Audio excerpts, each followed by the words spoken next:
अरे भाई ये क्या ले आए हो, मीठे चावल और बिरयानी? वापस ले जाओ भाई, हमें नहीं चाहिए, ना ही हम खा सकते हैं। क्यों, खैरियत तो है भाईजान? हमसे कोई नाराज़गी है क्या?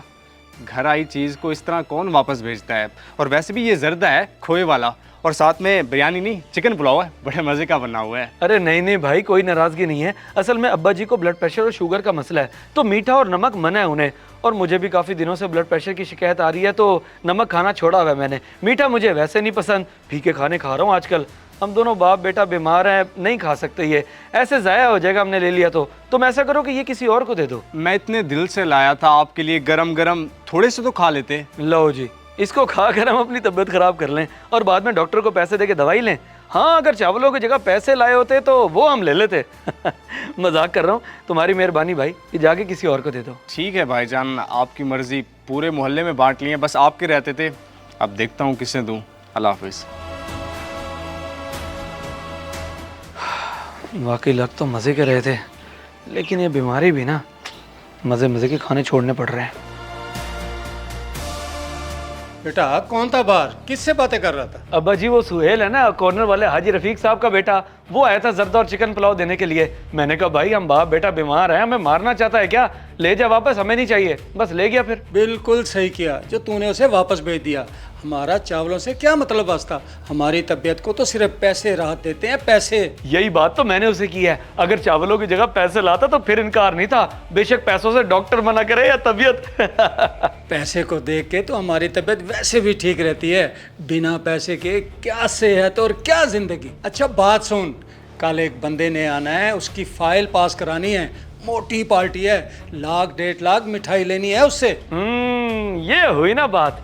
ऐसी मिठाई हो ना फिर खाने का मजा आता है। मान गया अब्बा जी आपको। कहाँ से ढूंढ के लाते हैं ऐसे बंदे? तू आम खाया कर, पेड़ न गिना कर। कल जरा होशियार रही हो, हाथ से न निकलने पाए। जैसे ही आए प्रोटोकॉल देना शुरू कर दियो। ओ मेरे होते हुए आप फिक्र ही ना करें अब्बा जी, मैं सब संभाल लूंगा। चले, मैं गाड़ी की चाबी उठा के लाता हूँ, फिर चल के आपके टेस्ट करवाते हैं। आज शाम को डॉक्टर को दिखाने भी हैं।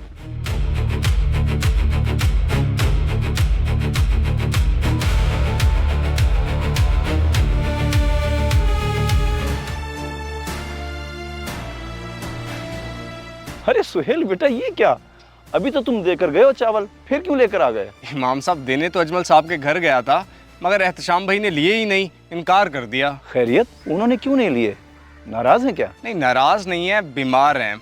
बाप को शुगर का मसला है और बेटे को ब्लड प्रेशर का मसला हो गया है। कह रहे हैं ना मीठा खा सकते हैं ना नमक वाला कुछ, क्योंकि शुगर और ब्लड प्रेशर का मसला बना हुआ है दोनों बाप बेटों का। इसीलिए सोचा क्या वापस लेके जाना, ये भी मस्जिद में दे दूं। अच्छा अच्छा, दोनों की तबीयत खराब है, बड़ी हैरत की बात है। और इतना सख्त परहेज के 1-2 चम्मच भी नहीं खा सकते? जी इमाम साहब, जब बंदा बीमार होता है तो बीमारी के डर से सब छोड़ना पड़ता है। मेरी अम्मी को भी शुगर है ना, 3 साल से मीठा नहीं खाया उन्होंने, सख्त परहेज करती हैं। सही बात है। चलो फिर बेटा ऐसा करो, ये अंदर जाके कारी साहब को दे दो, वो तुम्हें प्लेटें खाली कर देंगे। जी ठीक है।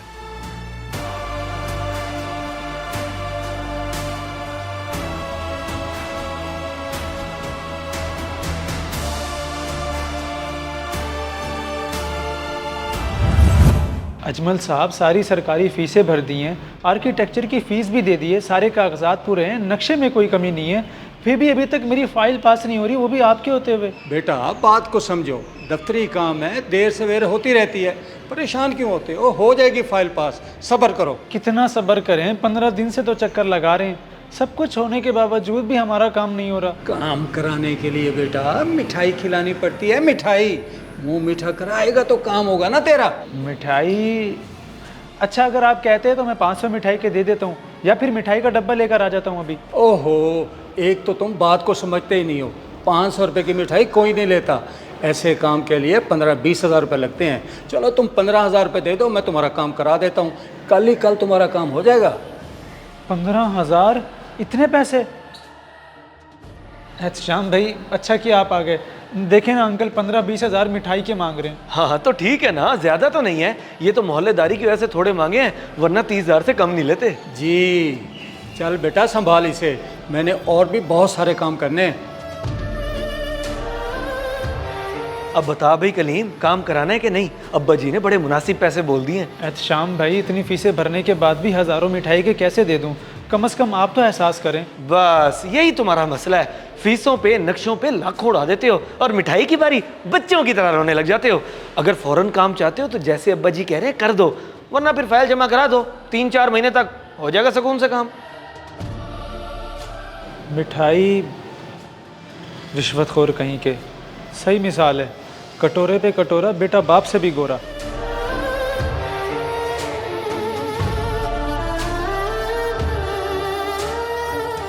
अब्बा जी देखा आपने, जब तक 15-20 हज़ार रिश्वत नहीं देंगे तब तक काम नहीं हो सकता। ऐसे बेदीद हो गए हैं दोनों बाप बेटा, क्या बताऊं। हाँ बेटा, देखा है मैंने, जब मुंह को हराम लग जाए तो फिर ऐसा ही बन जाता है इंसान। हम रिश्वत जैसे हराम काम में क्यों पड़े? अल्लाह मालिक है, जब हमारा काम होना होगा तो बगैर रिश्वत के भी हो जाएगा इंशाल्लाह, जमा करा देंगे फाइल। मगर अब्बू, अगर ठेकेदार 3 महीने बाद रेट और मांगेगा तो फिर? खैर है बेटा, वो नुकसान कबूल है, मगर ईमान की कमज़ोरी का नुकसान नहीं बर्दाश्त। हम दीनदार लोग हैं, सब कुछ जानते हुए भी गुनाह करें? नहीं, हरगिज़ नहीं। जी अब्बू, सही कहा आपने। बड़ी हैरत की बात है, बीमारी के डर से चावल छोड़ दिए, मगर बस बंदा क्या कहे।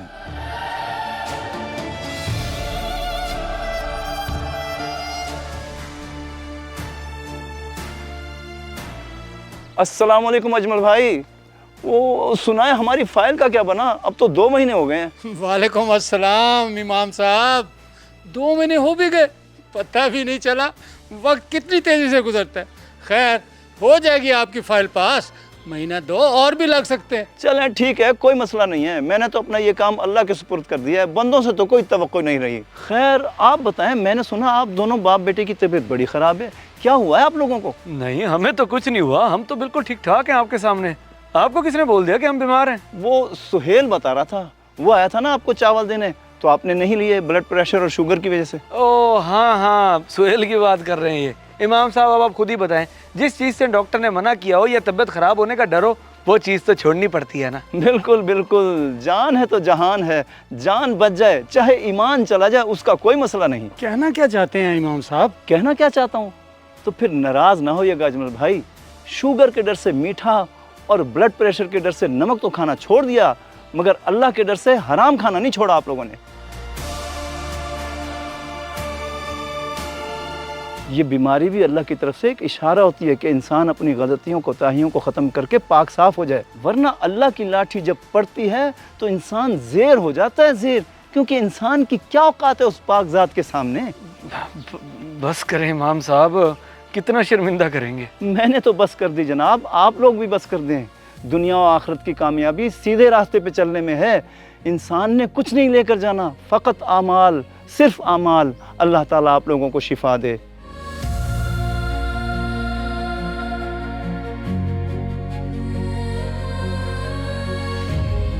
अब्बा जी, ये इमाम साहब क्या कह गए हैं? बहुत बड़ी बात कर गए हैं, बहुत बड़ी। समझदार के लिए इशारा काफ़ी होता है। वो हमें आईना दिखा गए हैं, वो आईना जिससे हम बेखबर थे। अपने गिरेबान में झांक के देख, क्या कर रहे हैं हम? हरामखोर बन गए हैं हम, हरामखोर। रिश्वत खा रहे हैं हम, रिश्वत। लोगों के जायज़ काम करवाने के भी पैसे लेते हैं हम। आखिरत में क्या बनेगा हमारा, क्या बनेगा? न कभी तूने सोचा और ना ही मैंने। अब्बा जी नहीं सोचा तो अब तो समझ गए हैं ना। अल्लाह पाक से माफ़ी मांगते और सच्चे दिल से तौबा करते हैं, वो हमें ज़रूर माफ़ कर देगा। वाकई ये बीमारी हमारे लिए एक इशारा हो। बिल्कुल बेटा, अल्लाह पाक बड़ा गफूर रहीम है। हमें बस सच्चे दिल से तौबा करनी होगी। या अल्लाह, हम गुनाहगार हैं, हमें माफ़ कर दे, हमारी तौबा कबूल कर दे। मेरे मालिक, हम गुनाहगारों को बख्श दे। वाकई तेरे सामने हमारी कोई औकात नहीं, कोई औकात नहीं। आमीन। अब्बा जी, कल ऑफिस जाते ही सबसे पहले इमाम साहब की फाइल पास करानी है। जायज़ काम है, इनका सारी फीसें भरी हुई है, फिर भी 2 महीने से हमने रोक रखी है। डूब मरने का मुकाम है हमारे लिए। हाँ बेटा, अब सबसे पहले सुबह इनका काम करना है। अब कोई जायज़ काम छोड़ना नहीं और हराम काम करना नहीं, इंशाल्लाह। चल चले। सच कहते हैं, इंसान बीमारी के डर से तो परहेज करने लग जाता है, चीनी नमक सब छोड़ देता है, मगर अल्लाह के डर से गुनाहों से परहेज नहीं करता, हराम खाना नहीं छोड़ता। भूल जाता है कि अल्लाह का अजाब तो बीमारी से भी ज्यादा सख्त है। अगर वीडियो पसंद आए तो जरूर शेयर करें, शायद आपकी वजह से किसी की इस्लाह हो जाए।